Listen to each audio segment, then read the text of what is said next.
Nous allons continuer notre vidéo sur la géolocalisation avec Redis. Donc, si jamais vous êtes là sur cette vidéo et que vous n'avez pas vu la précédente, je vous conseille de faire un tour sur la précédente d'abord. Je vais laisser le lien dans la description. Donc, continuons. Dans cette vidéo, nous allons utiliser Go pour faire exactement ce que nous avions fait dans Redis. Et nous allons utiliser cet onglet pour exécuter le code. Donc, nous avons besoin de faire des GeoAdd. Donc, GeoAdd dit, OK, j'ai besoin d'une key. Donc, ce sera la même clé. Et geolocation. Donc, ce n'est plus la même chose. Donc, historic places. Mais ici, il nous demande un pointeur vers geolocation. D'accord. Et c'est quoi cette geolocation? Donc, on va dire, par exemple, que ce sera Blue Mosque. Et nous allons définir Blue Mosque comme étant une geolocation. Donc, Blue Mosque est une redis.geolocation. C'est une structure. Donc, on va afficher le contenu. Donc, la structure, elle dit, OK, j'ai besoin d'un name, un majuscule. Donc, ce sera Blue Mosque. Et puis, longitude et latitude. OK, longitude. On va mettre 40 pour le moment. Latitude. On va mettre la même chose. OK. Donc là, j'ai ce qu'il veut. Donc, il ne va pas se plaindre. Par contre, je vais utiliser mon fichier data pour créer des points plus corrects. Donc, on va dire... OK, donc, si je veux transformer tout ça, je vais créer une macro Vim. Je vais dire, OK, ici, je vais dire place et redis.geolocation. Name, ce sera ça, puis je vais chercher les deux points, puis virgule, longitude, et puis je vais pop jusqu'au prochain espace, encore un, puis virgule, latitude, deux points, puis je vais à la fin, hop, puis je reviens ici, on va voir ce que ça va faire. Donc, ok, je vais pas me fatiguer à faire la même chose parce que j'ai raté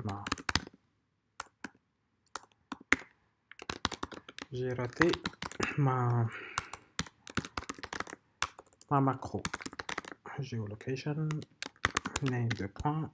Ok. Ce n'est pas correct, mais je vais corriger ça. Donc, Blue Mosque. Donc, je vais l'enlever pour ne pas avoir de répétition. Blue Mosque.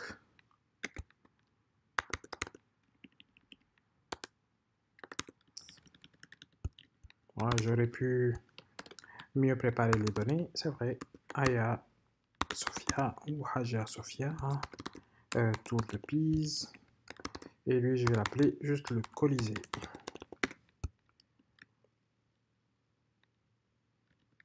Ici, je vais le remplacer par deux points.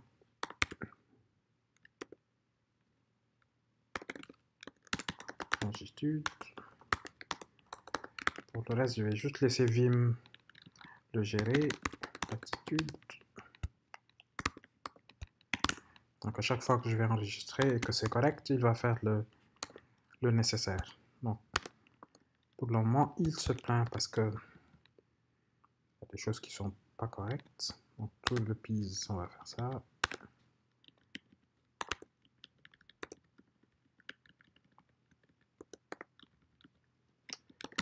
Longitude.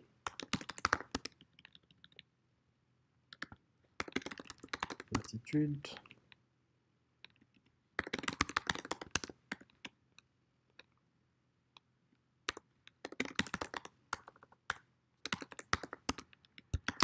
Donc là, j'enregistre et normalement, tout ce qui est typo, ah non, tant qu'il y a des erreurs, il ne va pas corriger mes erreurs d'indentation. Donc là, c'est bon. Il se plaint juste que j'ai 3 variables qui sont créées mais pas utilisées. Donc on va régler ça vite fait.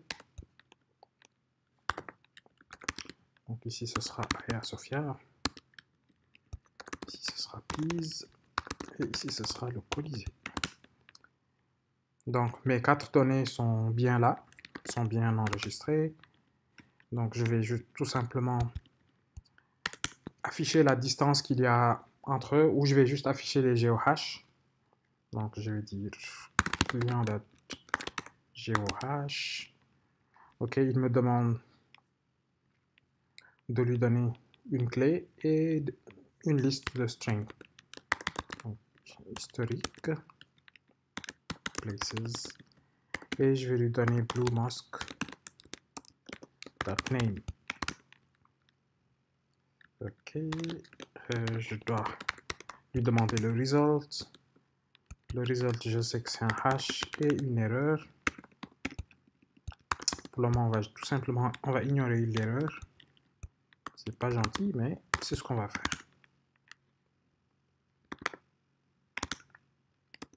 Donc, global main. Et là, j'ai le GeoHash. Donc, je vais juste flush all, je vais tout supprimer. Et là, j'ai le GeoHash de BlueMosque. Donc, après le GeoHash, nous, on avait vu la dernière fois la distance qu'il y avait entre 2 points. On va dire que dès, j'aurai encore une erreur. Sorry.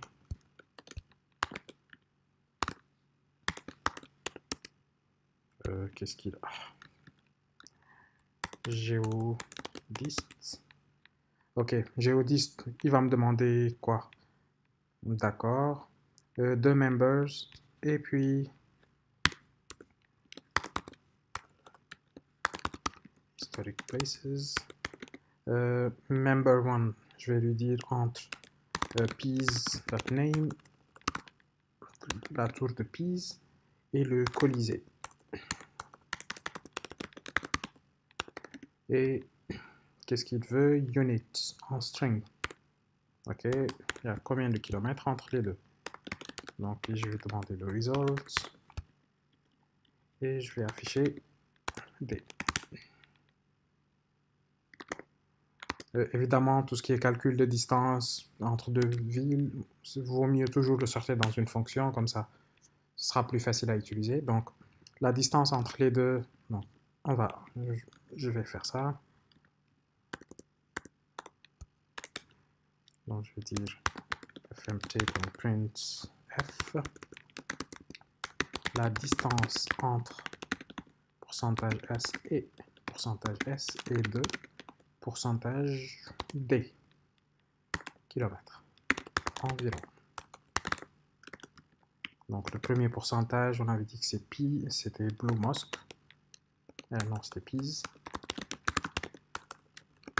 Entre la tour de Pise et le Colisée de Rome.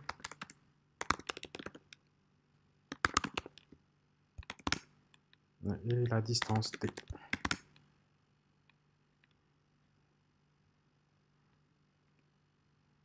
Ok. Il dit que c'est un float, il n'aime pas vraiment qu'on utilise ça. Est-ce que j'utilise F? Et on réexécute. Donc la distance entre ces deux-là, c'est... Excuse-moi, je vais tout simplement réduire la taille de ce truc. Et... Donc la distance est bien... Ok, cool. Donc maintenant, une dernière chose qu'on voulait faire, c'était les nearby. Ouais, ça peut être cool. Nearby, et puis j'aurai encore une erreur. Client, bon. Cette fois-ci, c'est le GeoRadius. Le GeoRadius, il est plus cool que ce qu'on a l'habitude de voir. Parce que là, on donnait des strings et tout le monde était content. Mais lui, il demande un type spécifique qui s'appelle GeoRadius Query. Donc il dit qu'il veut une key, donc je vais lui donner le key, et puis je lui dis piece.longitude, piece.latitude, ok, et puis il veut une query, donc je vais lui donner une query, je vais créer, et puis je vais la créer. Il dit que la query doit être de type Redis GeoRadius query, ok, on se calme. Ok. J'oublie que pour avoir les deux valeurs, je dois appeler le result. Parce que les autres. Ok. Et lui, il veut un pointeur. Donc, on lui donne son pointeur. Error declared but not used. Not anymore.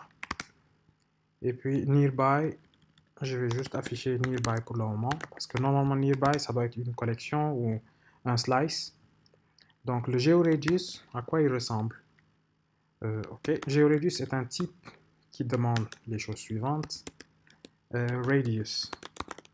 Donc, c'est ce que je suis en train de dire. Radius. Ok. Je veux un truc qui soit dans les 1000 km, 10 000 km. Unit. Unit, je vais lui dire que je veux des kilomètres. With dist. True. Et quoi d'autre? Je vais même dire with chords. True. Donc, je veux qu'il me donne les éléments qui se trouvent dans les 10 000 km autour de moi, en affichant à la fois la distance qu'il y a entre eux et moi et avec leurs coordonnées. Donc, go run main. Je vais juste fermer cet onglet parce que j'en ai plus besoin. Ok, donc j'ai Tour de Pise, elle est à 0,0002 km de moi. J'ai le Colisée de Rome qui est à 306 km. J'ai Blue Mosque qui est à 2000 km et Hagia Sophia qui est aussi à 2086. Donc là, j'arrive bien à voir ce que je veux. Et le nearby, c'est une collection, c'est un slice. Donc là, nous avons vu un peu les bases GeoRadius pour voir ce qu'il y a autour de moi, la distance qu'il y a entre deux points, le GeoHash qui est peut-être une référence unique, un peu moins précise que les coordonnées, mais avec geohash.org/ le GeoHash que vous avez, vous arrivez à bon port, et comment ajouter des coordonnées. Donc nous allons voir au fur et à mesure qu'on avance avec Redis et Go, comment combiner toutes ces belles choses, toutes ces structures de données qui sont natives dans Redis pour développer de belles applications. Les autres choses que nous prévoyons de voir dans Redis, il nous reste encore les bitmaps, les Redis streams et un truc qui est super cool qui s'appelle Hyperloglog. On va voir ça en détail et d'ici là, portez-vous bien et si vous avez des questions, n'hésitez pas.